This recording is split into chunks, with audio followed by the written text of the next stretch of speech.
Praise Lord. കർത്താവായ യേശുക്രിസ്തുവിന്റെ മാധുര്യമേറിയ നാമം ഈ പ്രഭാതത്തിൽ ഉയർത്തപ്പെടുമാറാകട്ടെ. വിവിധ സ്ഥലങ്ങളിൽ നിന്നായി ഈ പ്രഭാത പ്രാർത്ഥനയിൽ പങ്കെടുക്കുന്ന എല്ലാ കർത്തൃദാസന്മാർക്കും ദൈവമക്കൾക്കും നമ്മുടെ കർത്താവും രക്ഷിതാവുമായ യേശുക്രിസ്തുവിന്റെ വന്യപരിശുദ്ധ നാമത്തിലുള്ള ക്രിസ്തീയ പ്രഭാത വന്ദനങ്ങൾ അറിയിക്കുന്നു. നാം ആയിരിക്കുന്ന സ്ഥലങ്ങളിലൊക്കെ കർത്താവിന്റെ ഭദ്രമുള്ള ചിറകടിയിൽ കർത്താവ് നമ്മളെ മറയ്ക്കട്ടെ എന്ന് ആത്മാർത്ഥമായി പ്രാർത്ഥിക്കുന്നു. ദൈവം നിങ്ങളെല്ലാവരെയും സഹായിക്കട്ടെ. കഴിഞ്ഞ ചില ദിവസങ്ങൾക്ക് മുമ്പ് നാം തുടങ്ങിവെച്ച ദൈവജന ധ്യാനം ഇന്ന് കണ്ടിന്യൂ ചെയ്യാൻ കർത്താവിൽ ശരണപ്പെടുകയാണ്. 16-ാം സങ്കീർത്തനം നാം കഴിഞ്ഞ ഒരു എപ്പിസോഡിൽ ആരംഭിക്കുകയുണ്ടായി. ഇത് രണ്ടാമത്തെ ക്ലാസ് ആണ് 16-ാം സങ്കീർത്തനത്തിൽ നിന്ന്. ദാവീദിന്റെ ഒരു സ്വർണ ഗീതം, മിക്താം ഓഫ് ഡേവിഡ്. 56 മുതലുള്ള സങ്കീർത്തനങ്ങളിൽ ദാവീദിന്റെ ഒരുപിടി സ്വർണഗീതങ്ങൾ കാണുവാൻ നമുക്ക് കഴിയുന്നു. എന്താണ് മിക്താമെന്നും സ്വർണഗീതം നമ്മിൽ നിന്ന് പുറപ്പെടുവാൻ നാം എങ്ങനെ ആയിരിക്കണമെന്നൊക്കെ കഴിഞ്ഞ ക്ലാസ്സിൽ മുഖവരിയായി നാം ചിന്തിക്കുകയുണ്ടായി. ഇന്ന് 16-ാം സങ്കീർത്തനത്തെ ഫോക്കസ് ചെയ്ത്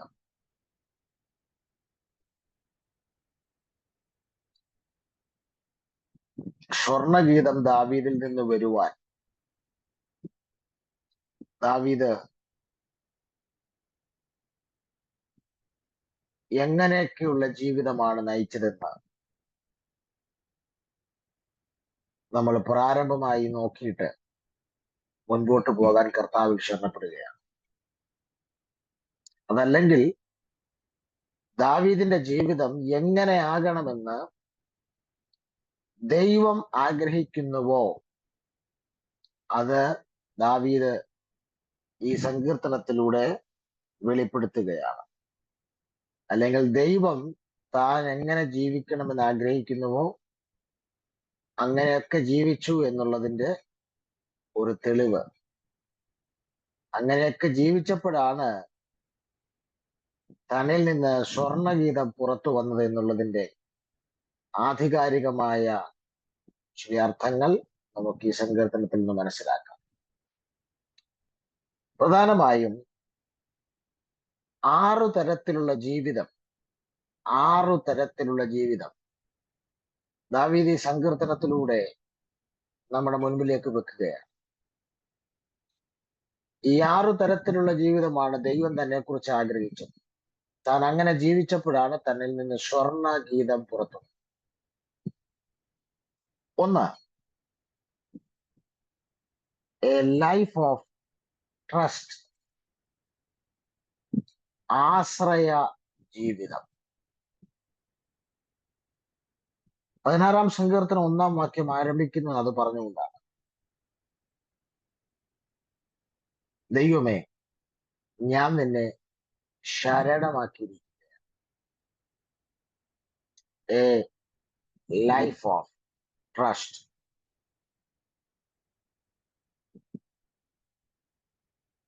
ഒരാശ്രയ ജീവിതം. ദൈവം ദാവീദിൽ നിന്ന് ആഗ്രഹിച്ചത് തന്നെ ആശ്രയിച്ചു കൊണ്ടുള്ളൊരു ജീവിതമാണ്. ദാവീദ്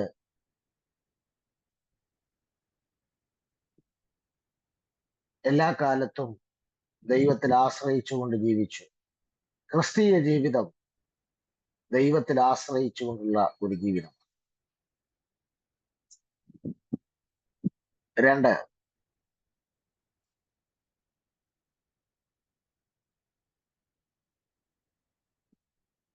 A surrender life. A surrender life എന്ന് പറഞ്ഞാൽ സമ്പൂർണ്ണ സമർപ്പണ ജീവിതം.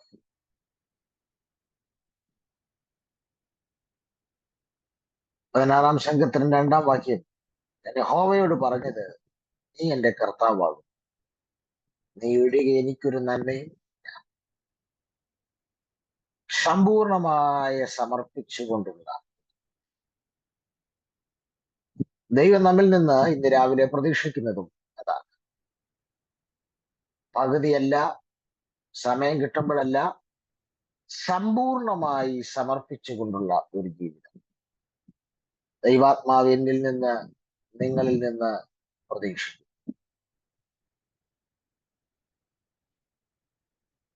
3, a separated life. A separated life, വേർപെട്ട ഒരു ജീവിതം. 3, 4 വാക്യം അതാണ് സൂചിപ്പിക്കുന്നത്. ഭൂമിയിലെ വിശുദ്ധന്മാരോ അവർ എനിക്ക് പ്രസാദമുള്ള ശ്രേഷ്ഠന്മാർക്ക്. അന്യദേവനെ കൈക്കൊള്ളുന്നവരുടെ വേദനകൾ വർദ്ധിക്കും. അവരുടെ രക്തപാനീയ ബലികളെ ഞാൻ അർപ്പിക്കുകയില്ല, അവരുടെ നാമങ്ങളെ എന്റെ നാവിന്മേൽ എടുക്കുകയില്ല.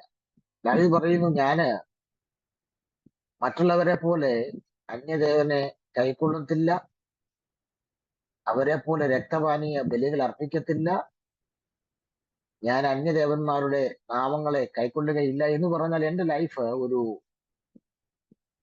സെപ്പറേറ്റഡ് ലൈഫാണ്.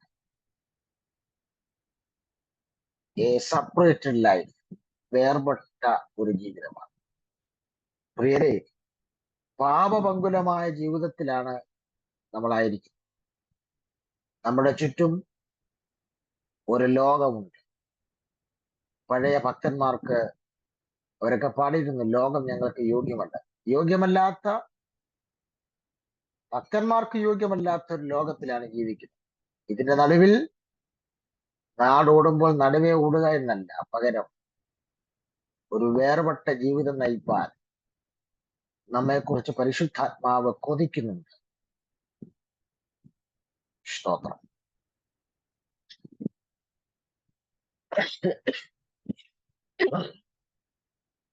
4,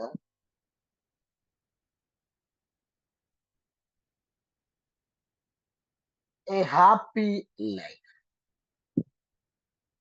എ ഹാപ്പി ലൈഫ്, സന്തോഷകരമായ ഒരു ജീവിതം.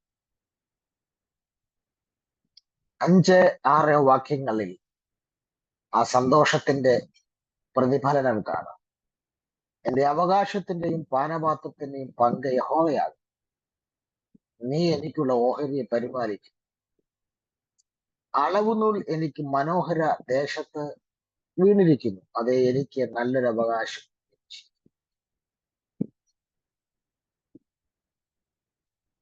സന്തോഷകരമായ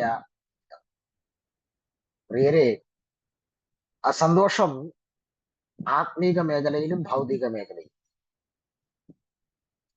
നമ്മുടെ മാനസിക മേഖലയിലും എല്ലാം ഒരുപോലെ പ്രതിഫലിക്കുന്ന ഒരു സന്തോഷകരമായ ജീവിതം. പ്രതിസന്ധികൾ നമുക്ക് എല്ലാ ദിവസങ്ങളിലും ഉണ്ട്. ഒന്ന് മാറുമ്പോൾ മറ്റൊന്നായി പുറത്തു വരും. പക്ഷെ ഇതിന്റെയൊക്കെ നടുവിൽ സന്തോഷകരമായി ജീവിക്കാനുള്ള ഒരു ജീവിതം പരിശുദ്ധാത്മാവ് നമുക്ക് പ്രൊവൈഡ് ചെയ്യുന്നുണ്ട്. നാം അത് സ്വീകരിക്കാൻ ഇന്ന് രാവിലെ തയ്യാറാക്കുക. 5, an instructed life. An instructed life, പഠിച്ചുകൊണ്ടുള്ള ജീവിതം. പഠിച്ചുകൊണ്ടുള്ള ജീവിതം. 7 വാക്യത്തിൽ എനിക്ക് ബുദ്ധി ഉപദേശിച്ചു തന്ന യഹോവയെ ഞാൻ വാഴ്ത്തും. രാത്രികാലങ്ങളിലും എന്റെ അന്തരംഗം എന്നെ ഉപദേശിക്കുന്നു. ഇവിടെ യഹോവ ദാവീദിനെ ബുദ്ധി ഉപദേശിച്ച് ചിലത് പഠിപ്പിക്കുന്നു. കൂടാതെ ദാവീദ് തന്നെ പഠിപ്പിക്കുകയാണ്. എന്താണ്? രാത്രികാലങ്ങളിലും എന്റെ അന്തരംഗം എന്നെ ഉപദേശിക്കുകയാണ്. പ്രിയരെ, നാം എല്ലാ ദിവസവും ഓരോ സംഭവങ്ങളിൽ നിന്ന്, ഓരോ വിഷയങ്ങളിൽ നിന്ന്, അനുഭവങ്ങളിൽ നിന്ന്, തിരുവെഴുത്തുകളിൽ നിന്ന് ഒക്കെ ഓരോന്ന് പഠിച്ചുകൊണ്ട് മുന്നോട്ട് ജീവിക്കണം എന്നുള്ളത് കർത്താവ് നമ്മെ കുറിച്ച് ആഗ്രഹിക്കുകയാണ്. ചില ആളുകൾ എത്ര അനുഭവങ്ങളിലൂടെ പോയാലും ഒന്നും പഠിക്കുകയില്ല. ചിലർ പറഞ്ഞു കേട്ടിട്ടുണ്ട്, എത്ര കിട്ടിയാലും പഠിക്കുക.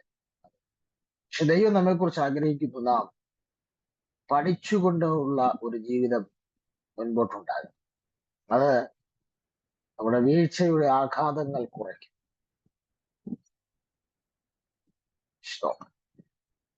ആറാമത്, A steadfast life. A steadfast life, ഉറപ്പുള്ള ജീവിതം. സ്തോത്രം. അതാണ് 8-ാം വാക്യത്തിൽ വ്യക്തമാക്കുന്നത്. ഞാൻ യഹോവയെ എപ്പോഴും എന്റെ മുമ്പിൽ വെച്ചിരിക്കും, അവൻ എന്റെ വലത്തുഭാഗത്തുള്ളത് കൊണ്ട് ഞാൻ കുലുങ്ങി. അപ്പോൾ 16-ാം സങ്കീർത്തനത്തിൽ ദാവീദിന്റെ ജീവിതത്തെ 6 നിലകളിൽ കാണാൻ കഴിയും. ഒന്ന്, ആശ്രയ ജീവിതം. 2, സമ്പൂർണ്ണ സമർപ്പണ ജീവിതം. 3, വേർപെട്ട ജീവിതം. 4, സന്തോഷകരമായ ജീവിതം. 5, പഠിപ്പിച്ചുകൊണ്ടുള്ള ജീവിതം അല്ലെങ്കിൽ പഠിച്ചുകൊണ്ടുള്ള ജീവിതം. രണ്ടും അന്വർത്ഥമാണ്. പഠിച്ചും കൊണ്ടുള്ള ജീവിതം. പഠിപ്പിക്കുന്നതും തന്നെയാണ്. 6, ഉറപ്പുള്ള ജീവിതം. ഈ 6 രീതിയിലുള്ള ജീവിതം താൻ നയിച്ചപ്പോഴാണ് തന്നിൽ നിന്ന് വിത്ത സ്വർണ ഗീതം പുറത്തു വന്നത്. പരിശുദ്ധാത്മാവ് നമ്മോട് വളരെ സ്നേഹത്തിൽ രാവിലെ പറയുന്നു, എല്ലാവർക്കും സ്വർണഗീതം അവരിൽ നിന്ന് പുറത്തു വരാൻ ഇഷ്ടമാണ്. പക്ഷേ അതിന്റെ പിൻപിൽ കൊടുക്കേണ്ട വില ചെറുതല്ല. വില കൊടുത്തവനെ എന്തെങ്കിലുമായ ചരിത്രമുള്ളൂ.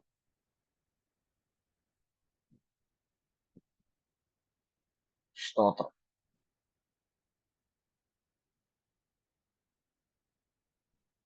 ഇന്ന് വേദികളിൽ നിൽക്കുന്ന കർത്തൃദാസന്മാരെ ആകട്ടെ, ഇന്ന് എന്തെങ്കിലുമൊക്കെ ആയിത്തീർന്നിട്ടുള്ളവരെയൊക്കെ നിങ്ങൾ നോക്കിയാൽ ഇപ്പോൾ നിങ്ങൾക്ക് ഒരു പക്ഷെ അവർ ഷൈനിങ് ചെയ്യുന്നത് പോലെ തോന്നിയേക്കാം. പക്ഷെ അവരുടെ ജീവിതത്തിന്റെ പിന്നാമ്പുറങ്ങളിൽ വില കൊടുത്തിയ ഒരു ചരിത്രമുണ്ട്.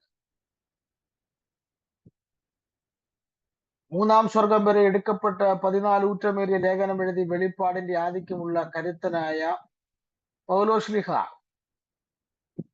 അദ്ദേഹം 3-ാം സ്വർഗം വരെ എടുക്കപ്പെടാനോ വെളിപ്പാടിന്റെ ആ ആധിക്യത്തിലെത്തുവാനൊക്കെ കൊടുത്ത വില ചെറുതല്ല. അദ്ദേഹം അനുഭവിച്ച കഷ്ടപ്പാടുകളുടെ ഒരു നീണ്ട നിര തന്നെ കൊരിന്ത്യർ ലേഖനത്തിൽ അദ്ദേഹം വിവരിക്കുന്നുണ്ട്. കൈയും കെട്ടിക്കിടന്നുറങ്ങണം, സമയത്ത് വല്ലതും കഴിക്കണം, ഒന്നുമായി തീരാൻ നിങ്ങൾക്ക് കഴിയില്ല. പകരം ആർക്കുമില്ലാത്ത ഒരു പോരാട്ടം, ആർക്കുമില്ലാത്ത ഒരു പ്രതിസന്ധി നിങ്ങൾ നേരിടുന്നുവോ, നിങ്ങളുടെ വിശ്വാസ ജീവിതത്തെ ചോദ്യം ചെയ്യുന്ന പ്രതിസന്ധികൾ കയറി വരുന്നുവോ, നിങ്ങൾ മറ്റാരും കൊടുക്കാത്ത വില വിശ്വാസ ജീവിതത്തിന് വേണ്ടി കൊടുക്കുന്നുവോ, നിശ്ചയം നിങ്ങൾ എവിടെയെങ്കിലും എത്തിച്ചേരാതെ, നിങ്ങൾ എന്തെങ്കിലും ആയിത്തീരാതെ എന്റെ ദൈവം നിങ്ങളെ കൈവിടുകയില്ല. നിങ്ങളിൽ നിന്ന് സ്വർണഗീതം പുറത്തു വന്നിരിക്കും, യാതൊരു തർക്കവുമില്ല. അപ്പോൾ സ്വർണഗീതം പുറത്തു വരാൻ എല്ലാവരും ഇഷ്ടപ്പെടുന്നുണ്ട്. പക്ഷേ ആർക്കും വില കൊടുക്കാൻ കഴിയുന്നില്ല. അല്ലെങ്കിൽ ദാവീദ് ഈ 6 രീതിയിലുള്ള ജീവിതം നയിച്ചപ്പോഴാണ് ദാവീദിൽ നിന്ന് ഈ സ്വർണഗീതങ്ങൾ പുറത്തു വന്നത്. ഇന്ന് രാവിലെ പരിശുദ്ധാത്മാവ് നിങ്ങളെ ഈ പ്രഭാത ശബ്ദത്തിലൂടെ നിങ്ങളെ ഇൻവൈറ്റ് ചെയ്യുകയാണ്. നിങ്ങളുടെ ഒരു സാധാരണ ജീവിതത്തിൽ നിന്ന് ഒരു ആശ്രയ ജീവിതത്തിലേക്ക്, ഒരു സമ്പൂർണ്ണ സമർപ്പണ ജീവിതത്തിലേക്ക്, ഒരു വേർപെട്ട ജീവിതത്തിലേക്ക്, ഒരു സന്തോഷകരമായ ജീവിതത്തിലേക്ക്, പഠിച്ചുകൊണ്ടുമുള്ള ജീവിതത്തിലേക്ക്, ഉറപ്പുള്ള ജീവിതത്തിലേക്ക് നീ കടന്നു വരിക. Please come. എനിക്ക് നിന്നിലൂടെ ലോകം കേൾക്കുന്ന, കാണുന്ന ചില സ്വർണഗീതങ്ങൾ പുറത്തു കൊണ്ടുവരാൻ. ഇന്ന് രാവിലെ എത്ര പേർ സ്വർഗത്തിന്റെ ഇൻവിറ്റേഷൻ സ്വീകരിക്കാൻ തയ്യാറാകും? ഞാൻ അവരെ ഓർത്ത് കർത്താവിനെ മഹത്വം. നമ്മൾ വരുന്ന ദിവസങ്ങളിൽ ഈ 6 തരത്തിലുള്ള ജീവിതം ദാവീദ് നയിച്ചിരുന്നു. ഈ 6 തരത്തിലുള്ള ജീവിതത്തെക്കുറിച്ച് വിശദമായി എങ്കിലും സമയപരിമിതിക്കകത്ത് നിന്ന് ചിന്തിക്കണമെന്ന് കർത്താവിൽ ശരണപ്പെടുന്നുണ്ട്. സ്തോത്രം. ഞാനതിന്റെ പ്രാരംഭ ചിന്ത എന്നുള്ള ബന്ധത്തിൽ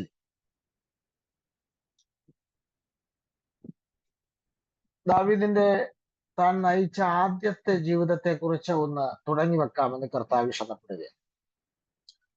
നമുക്ക് ഈ സങ്കീർത്തനത്തെ വേണമെങ്കിൽ 3 രീതിയിൽ തിരിച്ചു പഠിക്കാൻ ആഗ്രഹിക്കുന്നവർക്ക്. ഒന്ന്, ദൈവത്തോടുള്ള ബന്ധത്തിൽ ദാവീദ് പറയുന്ന ചില കാര്യങ്ങളുണ്ട്. മനുഷ്യനോടുള്ള ബന്ധത്തിൽ ദാവീദ് പറയുന്ന ചില കാര്യങ്ങളുണ്ട്. ദൈവത്തിന്റെ കരുതലുമായി ബന്ധപ്പെട്ട് ദാവീദ് പറയുന്ന ചില കാര്യം. ദൈവത്തോടുള്ള ബന്ധത്തിൽ ദാവീദ് പറയുന്ന കാര്യങ്ങളാണ് 1, 2 വാക്യം. മനുഷ്യനോടുള്ള ബന്ധത്തിൽ ദാവീദ് പറയുന്ന കാര്യങ്ങളാണ് 3, 4 വാക്യം.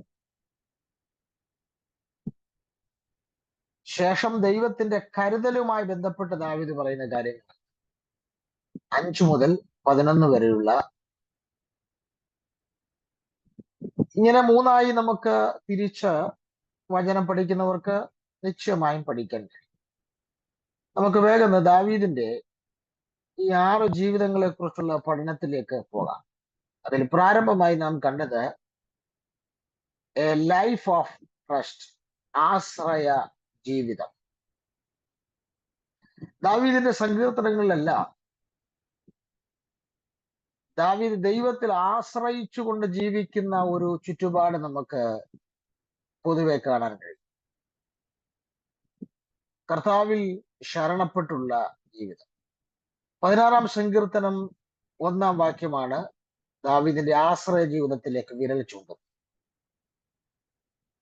ദൈവമേ, ഞാൻ നിന്നെ ശരണമാക്കിയിരിക്കയാൽ എന്നെ കാത്തുകൊള്ളണം. ഇവിടെ ശരണം എന്നുള്ള ഒരു പദം നമുക്ക് കാണുന്നു. ഇംഗ്ലീഷിൽ ട്രസ്റ്റ് എന്നാണ് കൊടുത്തിരിക്കുന്നത്. ശരണം എന്ന് പറയുന്നത്, ആ പദം ഒരാളിലേക്ക് മാത്രം കേന്ദ്രീകരിക്കുമ്പോഴാണ് ആ വാക്ക് അതിന്റെ അർത്ഥതലത്തിലേക്ക് വരുന്നത്. ഇപ്പൊ ശരണം എന്നുള്ള വാക്ക് അന്വർത്ഥമാകണമെങ്കിൽ ഒരാളിലേക്ക് മാത്രം കേന്ദ്രീകരിക്കുമ്പോഴാണ് ആ വാക്കിന് ഒരു ആഴത്തിലുള്ള അർത്ഥമുണ്ടാകുന്നത്. ഒരിക്കലും 2 3 വ്യക്തികളിലേക്ക് അല്ലെങ്കിൽ 2 3 സ്ഥലങ്ങളിലേക്ക് ഒരിക്കലും വ്യാപിക്കുവാൻ പാടില്ല. അപ്പൊ 2 വ്യക്തികളിലേക്കോ 2 സ്ഥലങ്ങളിലേക്കോ ഒക്കെ വ്യാപിച്ചാൽ ശരണം എന്ന വാക്കിന് അത് അർഹിക്കുന്ന അർത്ഥമുണ്ടാകുകയില്ല.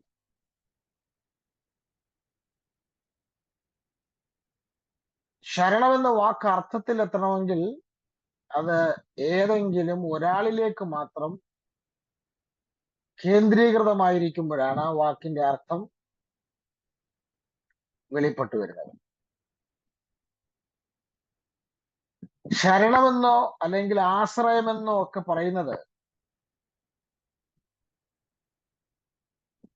അതെല്ലാം ഏകാഗ്രത തലങ്ങളിലൂടെ പോകുമ്പോഴാണ്. അതെല്ലാം ഒന്നിലേക്ക് മാത്രം ശ്രദ്ധ കേന്ദ്രീകരിക്കുമ്പോഴാണ്.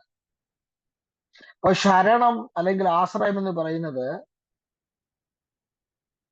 അത് ഏകാഗ്രമായിരിക്കണം, അത് ഒന്നിലേക്ക് മാത്രമായിരിക്കണം. ഞാൻ ഉൾപ്പെടുന്ന മനുഷ്യർ എപ്പോഴും പലതിനെ ആശ്രയിക്കുവാൻ ഇഷ്ടപ്പെടുന്ന കൂട്ടത്തിലാണ്. ചില ആളുകൾ പറഞ്ഞ് ഞാൻ കേട്ടിട്ടുണ്ട്,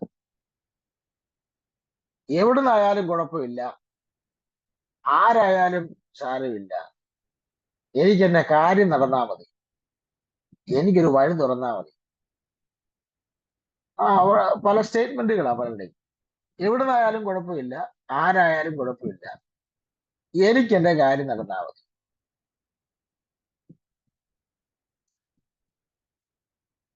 എന്നാൽ അങ്ങനെയല്ല വേദപുസ്തകം പഠിപ്പിക്കുന്നത്. നമ്മുടെ ആശ്രയങ്ങൾ ഒന്നും മറ്റൊന്നിലേക്ക് പോകാതെ, നമ്മുടെ ശരണങ്ങളൊന്നും മറ്റൊന്നിലേക്ക് പോകാതെ നമ്മുടെ മനസ്സ് ഏകാഗ്രഹമായിരിക്കണം. എങ്കിൽ മാത്രമേ നിങ്ങൾക്ക് കർത്താവിനെ ശരണപ്പെട്ടുകൊണ്ട് ജീവിക്കാൻ കഴിയൂ.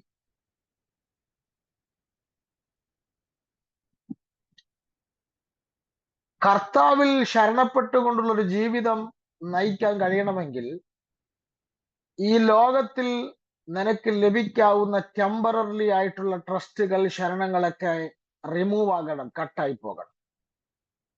എങ്കിൽ മാത്രമേ കർത്താവിൽ ശരണപ്പെട്ട് ജീവിക്കാൻ കഴിയൂ.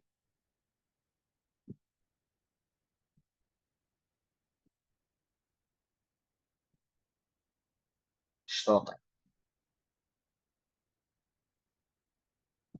യോസഫിനെ ഓർക്കാമെന്ന് പറഞ്ഞ താൻ സ്വപ്നം വ്യാഖ്യാനിച്ചു കൊടുത്ത ആള് യോസഫിനെ മറന്നു.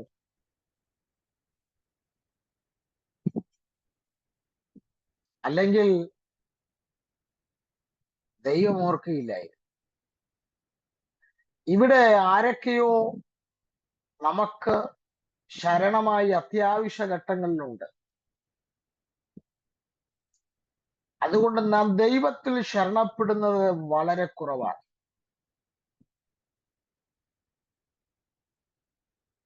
എന്നാൽ ഈ ഭൂമിയിലെ എല്ലാ ശരണങ്ങളും ടെമ്പററി ആണ്. പ്രതീക്ഷകൾ എപ്പോഴെങ്കിലുമൊക്കെ തെറ്റും. കൂടെ കൂടെ ഒരു മനുഷ്യനിൽ നാം ആശ്രയിക്കാൻ ശ്രമിക്കുമ്പോൾ അവർ മുഷിയും. എന്നാൽ നീ എത്ര ആശ്രയിച്ചാലും, നീ എത്ര ശരണമാക്കിയാലും, യാതൊരു മുഷിച്ചിലുമില്ലാതെ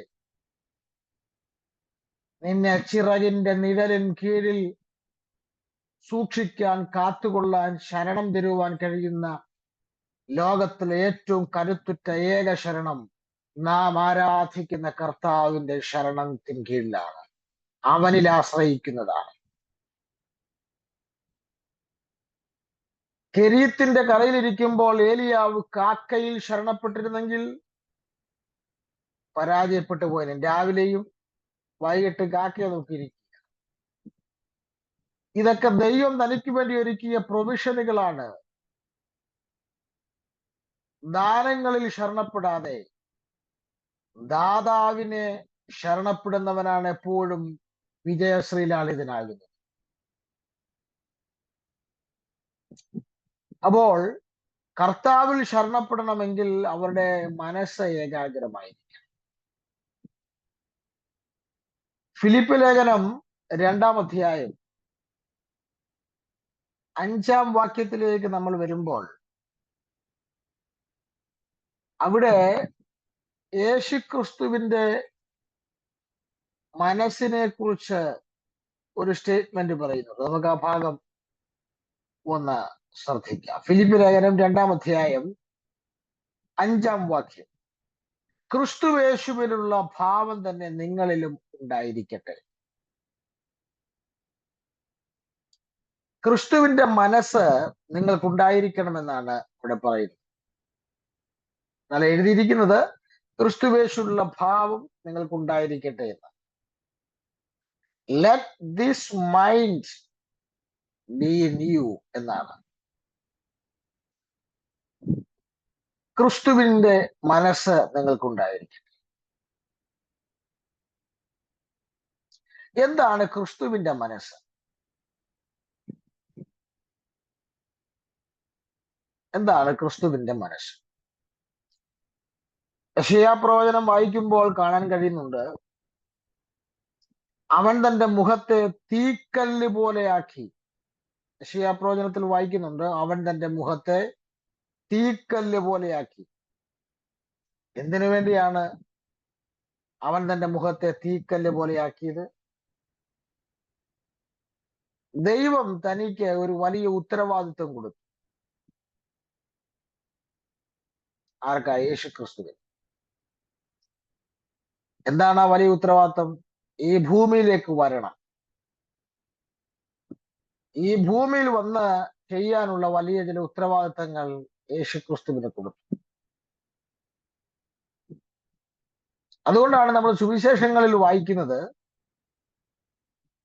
അവൻ മനസ്സുറപ്പിച്ച് യെരുശലേമിലേക്ക് പോയി എന്ന്.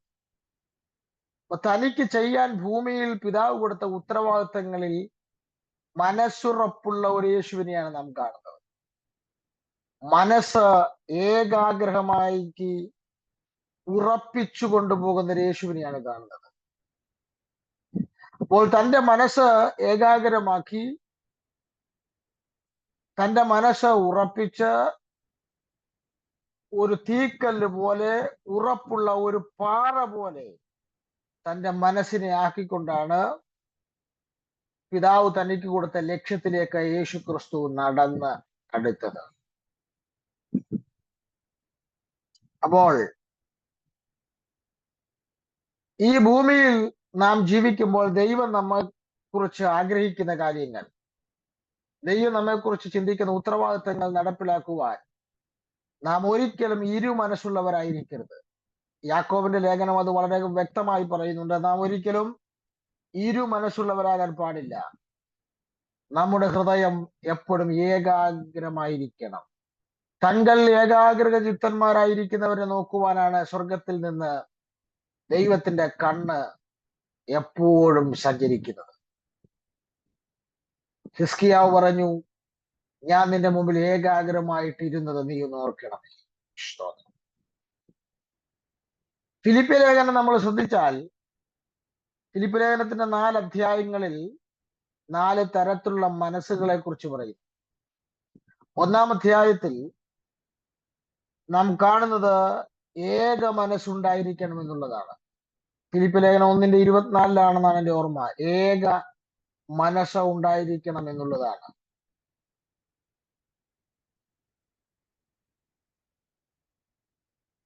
ഇരുപത്തിയേഴാം വാക്യത്തിലാണ്, 1:27. അപ്പോൾ ഫിലിപ്പിയർ 1-ാം അധ്യായത്തിൽ പറയുന്നു, നിങ്ങൾക്ക് ഏക മനസ്സുണ്ടായിരിക്കണം. 2-ാം അധ്യായത്തിൽ പറയുന്നു, നിങ്ങൾക്ക് സമർപ്പിക്കപ്പെട്ട ഒരു മനസ്സുണ്ടായിരിക്കണം. യേശുക്രിസ്തുവിന്റെ മനസ്സുപോലെ തന്നെ സമർപ്പിക്കപ്പെട്ട ഒരു മനസ്സുണ്ടാകും. 3-ാം അധ്യായത്തിൽ പറയുന്നു, നിങ്ങൾക്ക് സുരക്ഷിതമായൊരു മനസ്സുണ്ടായിരിക്കണം.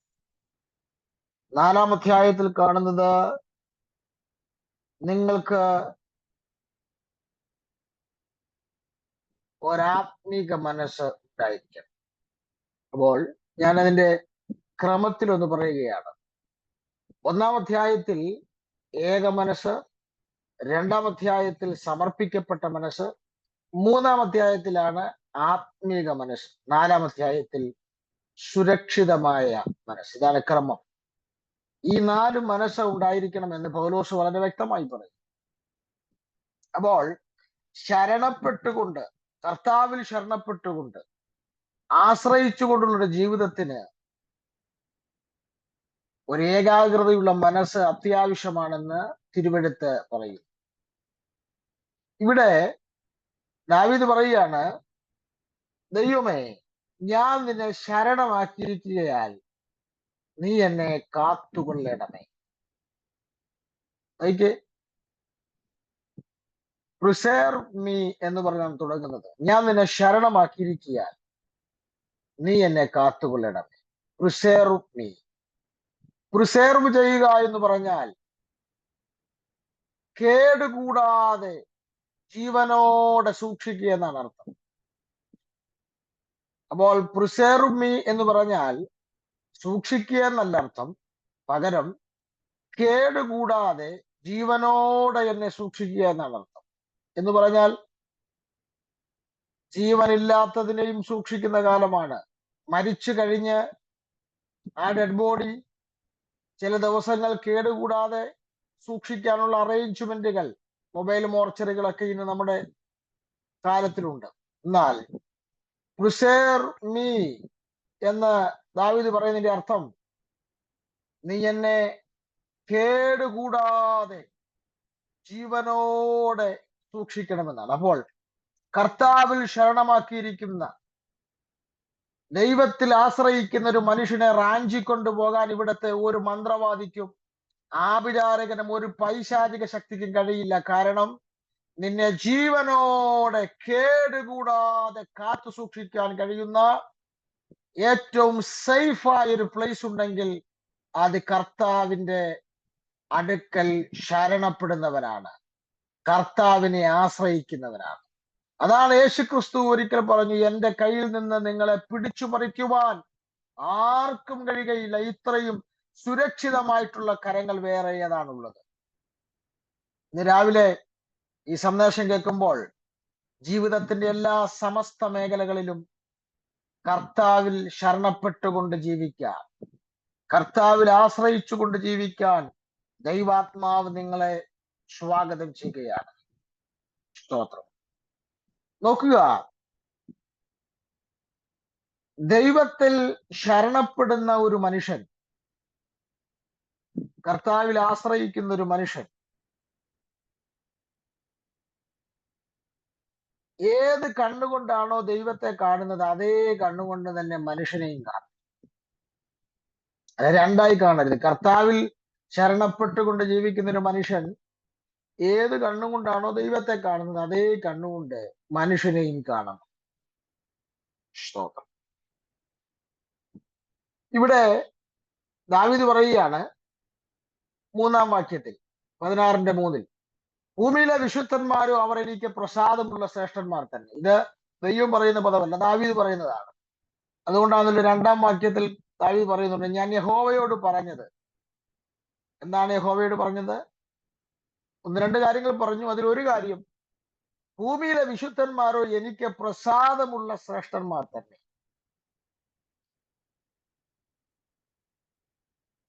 ഒരു വേദചിന്തകൻ പറഞ്ഞത്, എനിക്ക് പ്രസാദമുള്ള ശ്രേഷ്ഠന്മാരാണ് ഭൂമിയിലെ വിശുദ്ധന്മാർ. അട്ടെ, അതിനകത്ത് ശൗലുണ്ടോ? ഈ തനിക്ക് പ്രസാദമുള്ള ഭൂമിയിലെ വിശുദ്ധന്മാർ, അല്ലെങ്കിൽ തനിക്ക് പ്രസാദമുള്ള ശ്രേഷ്ഠന്മാരായിരിക്കുന്ന ഭൂമിയിലെ വിശുദ്ധന്മാരുടെ ഗണത്തിൽ ദാവീദേ ശൗലുമുണ്ടോ? നമുക്ക് ഈ ഭൂമിയിൽ പ്രസാദമുള്ള വിശുദ്ധന്മാരായ ഒത്തിരി ശ്രേഷ്ഠന്മാരുണ്ട്. കാര്യം അതൊക്കെ നമുക്ക് ഇഷ്ടമുള്ള, നമ്മെ സ്നേഹിക്കുന്ന, നമുക്ക് ഗുണം ചെയ്ത ആളുകളൊക്കെയാണ് നമുക്കിഷ്ടമുള്ള ഭൂമിയിലെ പ്രസാദമുള്ള ശ്രേഷ്ഠന്മാർ, വിശുദ്ധന്മാർ. എന്നാൽ ഒരു വേദചിന്തകൻ പറഞ്ഞത്, ദാവീദ് തന്റെ അമ്മായപ്പനായ, തന്നെ ഉപദ്രവിച്ച, ദ്രോഹിച്ച ശൗലിനെ കൂടെ ചേർത്തുകൊണ്ടാണ് പറയുന്നത്, ഭൂമിയിലെ വിശുദ്ധന്മാരൊക്കെ എനിക്ക് പ്രസാദമുള്ള ശ്രേഷ്ഠന്മാർ തന്നെയാണ്. ഇങ്ങനെ കരുതുവാൻ ആർക്ക് കഴിയും? ദൈവത്തിൽ പൂർണ്ണമായും ശരണപ്പെട്ടുകൊണ്ട് ജീവിക്കുന്നവന് മാത്രമേ കഴിയൂ. സ്തോത്രം. ദാവീദ് പറയും, ദൈവത്താൽ അഭിഷേകം ചെയ്യപ്പെട്ട ശൗലും എനിക്ക് അന്യനല്ല. എന്റെ അമ്മായിയപ്പനാണെങ്കിലും അവന്റെ പേരും ദൈവത്തിന്റെ അഭിഷേകം കിടപ്പുണ്ട്. അതുകൊണ്ട് അവനും എനിക്ക് ഭൂമിയിൽ പ്രസാദമുള്ള വിശുദ്ധന്മാരായ ശ്രേഷ്ഠന്മാരായവരുടെ കൂട്ടത്തിൽ തന്നെയാണ്. നിങ്ങളെ ദ്രോഹിച്ചവർ, നിങ്ങളെ ഉപദ്രവിച്ചവർ, കുന്തം കൊണ്ട് കുത്തുവാൻ നിങ്ങളെ ഓടിച്ച പല ആളുകളും നിങ്ങളുടെ പുറകിലുണ്ടാകാം. അവരെ വെറുപ്പോടെയോ ശത്രുപക്ഷത്തോ കാണാതെ പകരം അവരെയും പ്രസാദമുള്ള ശ്രേഷ്ഠന്മാരുടെ കൂട്ടത്തിൽ,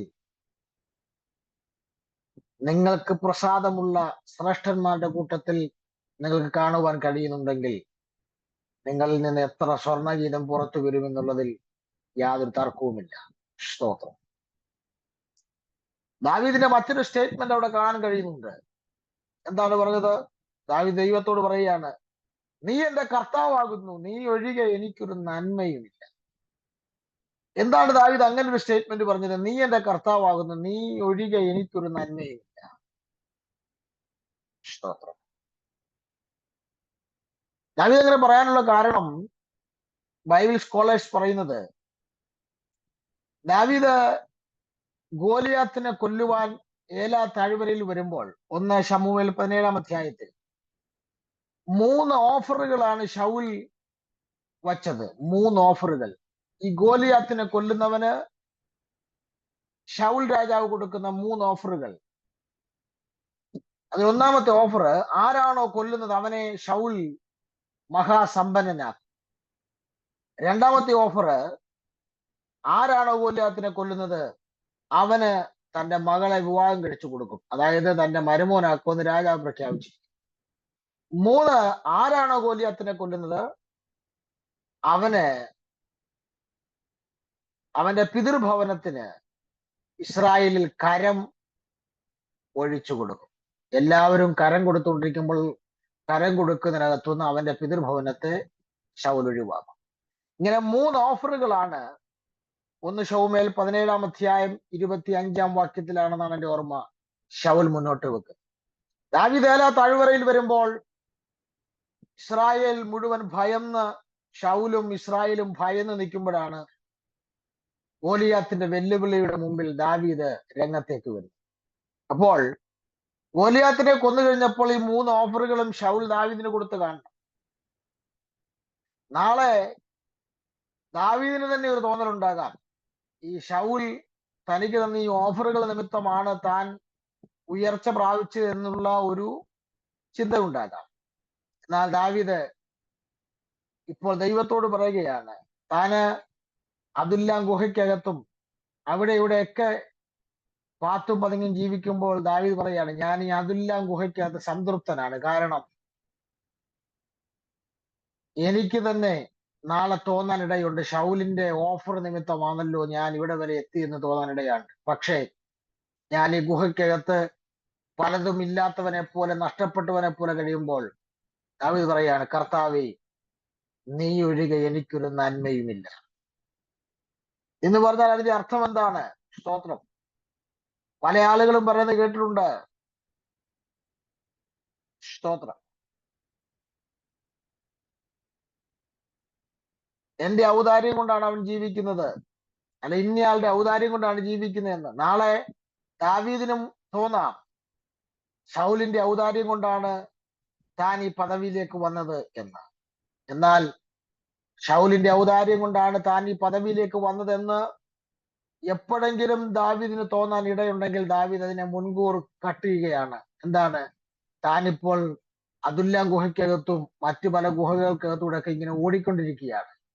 പക്ഷെ ദാവീദ് പറയാണ്, കർത്താവേ, നീ ഒഴികെ എനിക്കൊരു നന്മയുമില്ല എന്ന് പറഞ്ഞാൽ ഒരാടെയും കെയർ ഓഫിലോ ഔദാര്യത്തിലോ അല്ല, പിന്നെ നീ എനിക്ക് തന്ന നന്മയല്ലാതെ ഒന്നും എനിക്ക് പറയാനില്ല. ഇത് കർത്താവിൽ ശരണപ്പെട്ട്, കർത്താവിൽ ആശ്രയിച്ച്, കർത്താവിന്റെ ചിറകിൻ നിഴലിൽ ആശ്രയ ജീവിതം നയിക്കുന്ന ഒരുവന് മാത്രം പറയാൻ കഴിയുന്ന പദമാണ്, നീ ഒഴികെ എനിക്കൊരു നന്മയും ഇല്ല.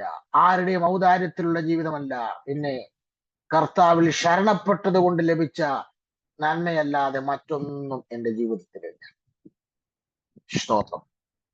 ഒരു കാര്യം ഞാൻ ദൈവമക്കളോട് ആഴത്തിൽ പറയാം, ഈ മെസ്സേജ് കേൾക്കുമ്പോൾ നിങ്ങളുടെ ശരണം വേറെ ഏതെങ്കിലും വ്യക്തികളിൽ, ഏതെങ്കിലും സ്ഥലങ്ങളിൽ, എന്തെങ്കിലും കാര്യങ്ങളിലൊക്കെ ആയിപ്പോയെങ്കിൽ ഇന്ന് രാവിലെ സമയം നിങ്ങളുടെ ശരണം, നിങ്ങളുടെ മനസ്സേകാഗ്രമാക്കി കർത്താവിലേക്ക് കൊണ്ടുവരാം. നിങ്ങൾ ശരണപ്പെട്ട ഇടങ്ങളിൽ നിന്ന് പ്രതീക്ഷിക്കാത്ത നെഗറ്റീവായ മറുപടികൾ വന്നെങ്കിൽ സംശയിക്കേണ്ട. നിങ്ങളുടെ ശരണം ദൈവത്തിങ്കിലേക്ക് മാത്രമാക്കുവാനുള്ള സമയമായി എന്നുള്ളതിന്റെ തെളിവാണ്. 118 സങ്കീർത്തനം എന്താണ് നമ്മോട് പറയുന്നത്? 118 സങ്കീർത്തനം 8 വാക്യത്തിൽ പറയുന്നു, മനുഷ്യനിൽ ആശ്രയിക്കുന്നതിനേക്കാൾ. മനുഷ്യനിൽ ആശ്രയിക്കരുതെന്നല്ല, നമ്മളൊക്കെ മനുഷ്യരാണ്, ചിലപ്പോൾ ആശ്രയിച്ചു പോയേക്കാം. എന്നാൽ മനുഷ്യനിൽ ആശ്രയിക്കുന്നതിനേക്കാൾ യഹോവയിൽ ആശ്രയിക്കുന്നതാണ് നല്ലത്. സ്തോത്രം.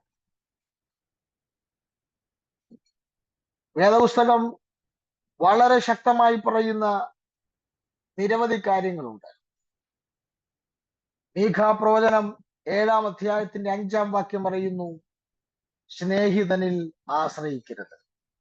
മീഖാപ്രവചനം 7 അധ്യായത്തിന്റെ 5 വാക്യത്തിൽ പറയുകയാണ്, കൂട്ടുകാരിൽ വിശ്വസിക്കരുത്, സ്നേഹിതരിൽ ആശ്രയിക്കരുത്. കൂട്ടുകാർ ഇഷ്ടം പോലെ കണ്ടേക്കാം, സ്നേഹിതർ വളരെ ചുരുക്കമാണ്. എന്നാൽ നിന്റെ സ്നേഹിതനിൽ പോലും നീ ആശ്രയിക്കാൻ പാടില്ല. സദൃശവാക്യം 28 അധ്യായം 26 വാക്യം പറയുന്നു, സ്വന്തം ഹൃദയത്തിൽ പോലും ആശ്രയിക്കരുത്. മനസ്സിലായില്ലേ? സദൃശവാക്യം 28ന്റെ 26 പറയുന്നു, സ്വന്തം ഹൃദയത്തിൽ പോലും ആശ്രയിക്കരുത്. ഹൃദയം നിന്നെ ചതിക്കും. ഹൃദയം പലപ്പോഴും ഭോഷ്ക് പറയും. ഹൃദയം നിന്നെ വഞ്ചിച്ചേക്കാൻ. എനിക്കത് ചെയ്യാൻ പറ്റും, എനിക്കിത് ചെയ്യാൻ പറ്റുമെന്ന് അനാവശ്യമായ ആത്മവിശ്വാസങ്ങളൊക്കെ തന്നെ നിന്നെ ചതിച്ചേക്കാം. അതുകൊണ്ട് ഇന്ന് രാവിലെ സമയം പരിശുദ്ധാത്മാവ് നിങ്ങളോട് പറയുന്നു, ദയവായി നിങ്ങളിൽ നിന്ന് ദൈവത്തിന് ഈ തലമുറയിൽ എന്തെങ്കിലും ചെയ്യണമെങ്കിൽ, സ്വർണ്ണ ഗീതങ്ങൾ പുറത്തു വരണമെങ്കിൽ, നിങ്ങളുടെ ജീവിതം ഒരു ആശ്രയ ജീവിതമായി തീരട്ടെ. നിങ്ങളുടെ ജീവിതം ദൈവത്തിൽ മാത്രം ശരണപ്പെടുന്ന ജീവിതമാകട്ടെ. എ ട്രസ്റ്റഡ് ലൈഫ് ആയി തീരട്ടെ. ഇന്ന് രാവിലെ പരിശുദ്ധാത്മാവ് നിങ്ങളോട് പറയുന്നു, വേഗം നിന്റെ ചുറ്റുമുള്ള മറ്റാശ്രയങ്ങളെല്ലാം വിട്ടിട്ട് കർത്താവിലേക്ക് ആശ്രയിക്കുവാൻ ഇന്ന് രാവിലെ നിങ്ങൾക്കിടയാകട്ടെ. അങ്ങനെയെങ്കിൽ നിങ്ങൾക്കൊരു സ്വർണ്ണഗീതം നിങ്ങളിൽ നിന്ന് പുറത്തു വരാൻ കാത്തിരിക്കുന്നു. 2024 നമുക്കതിനായി ഒരുങ്ങാം. അതിനായി നമുക്ക് ദൈവത്തിൽ ആശ്രയിക്കാം, കർത്താവിൽ ശരണപ്പെടാം. കർത്താവ് വചനങ്ങളാൽ നമ്മെ സഹായിക്കട്ടെ. പ്രാർത്ഥനയ്ക്കായി തലകൾ വണക്കാം, കണ്ണുകൾ മൂടാം, പ്രാർത്ഥിക്കാം. മഹാദൈവമേ, സ്വർഗീയ പിതാവ്, വചനം കൊണ്ട് ഞങ്ങളെ അനുഗ്രഹിച്ചതിനായി സ്തോത്രം ചെയ്യുന്നു. രാവിലെ ചലിക്കുന്ന ജീവനുള്ള അങ്ങയുടെ വചനം ഞങ്ങളോട് ഹൃദ്യമായി സംസാരിച്ചതിനായി സ്തോത്രം. കർത്താവിന്റെ കൃപ ഞങ്ങളുടെ മേൽ പകരണം. കർത്താവിൽ മാത്രം ആശ്രയിച്ചുകൊണ്ട് ജീവിപ്പാൻ ഞങ്ങളെ സഹായിക്കും. കർത്താവ് ഒരു ആശ്രയ ജീവിതത്തിനായി ഞങ്ങളെ സമ്പൂർണമായി വിധേയപ്പെടുത്തുകയാണ്. ദൈവാത്മാവ് ഞങ്ങളെ പണിതെടുക്കേണ്ടതിനായി പ്രാർത്ഥിക്കും. എല്ലാ മഹത്വവും കർത്താവിന്. പ്രാർത്ഥന കേട്ടതിന് സ്തോത്രം. ഒരുമിച്ച് ഞങ്ങളെ അനുഗ്രഹിക്കണം, യേശുക്രിസ്തുവിൻ ധന്യമുള്ള നാമത്തിൽ തന്നെ. ആമേൻ. കർത്താവ് പ്രാർത്ഥനയും യാചനയും കേട്ടതിനായി സ്തോത്രം ചെയ്യാം. സ്തോത്രം, സ്തോത്രം, സ്തോത്രം, സ്തോത്രം. പിതൃപുത്ര പരിശുദ്ധാത്മാകാം ത്രിയേക ദൈവത്തിന്റെ കൃപയും സമാധാനങ്ങളും ആശീർവാദം പ്രാർത്ഥിച്ച വിഷയങ്ങളോടും കേട്ട ദൈവവചനത്തോടും പിരിയുന്ന നാം ദൂരത്തും ജാലത്തുമുള്ള എല്ലാ വിശുദ്ധന്മാരോടും നമ്മുടെ കർത്താവായ യേശുക്രിസ്തു 2ാമത്തെ മേഘപ്രത്യക്ഷത വഴി നമ്മിലേക്ക് ഉണ്ടായിരിക്കുമാറാകട്ടെ. ആമേൻ. യേശുക്രിസ്തു മുഖാന്തരം നമുക്ക് ജയം നൽകിയ പിതാവിനെ ശക്തിയോടെ സ്തുതിക്കാം. ഹല്ലേലൂയ, ഹല്ലേലൂയ, ഹല്ലേലൂയ. ആമേൻ. കർത്താവായ യേശുവേ, വേഗം വരണമേ. എല്ലാവർക്കും സമാധാനം, വന്ദനം. കർത്താവ് വചനങ്ങളാൽ നമ്മെ സമൃദ്ധിയായി അനുഗ്രഹിക്കട്ടെ. God bless you.